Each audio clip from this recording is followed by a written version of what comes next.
Els carlins estem tots disposats a anar a la muntanya un altre cop, si cal. Escolteu la primera redacció. Reunits els diputats de Solidaritat Catalana, parlem en nom de tota la solidaritat o només en nom dels presents? De tota la solidaritat. De tot Catalunya. Perdó. De tot Catalunya.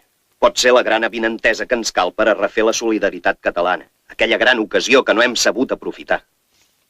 I que no podrem aprofitar mentre la nostra solidaritat desencadeni la formació d'una altra d'oposada, la solidaritat obrera. M'agradaria saber què en pensa en Macià d'aquesta situació. D'ençà d'allò del cucut i de la llei de jurisdiccions, no hi ha hagut un sentiment d'unanimitat tan gran a la ciutat. L'escàndol només es pot comparar amb el de Cuba. A vegades no hi ha altra sortida que la revolució. I si no la fem nosaltres, la faran sense nosaltres.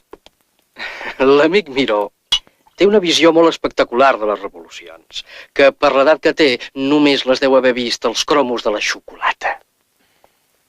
Revolució, revolució. Però de quina mena? No podem prendre cap decisió sense saber el que passa a la ciutat. Algú hauria d'anar a l'Ajuntament. Hi aniré jo. T'acompanyo. Si el poble ho vol, anirem a les barricades. Som els seus representants.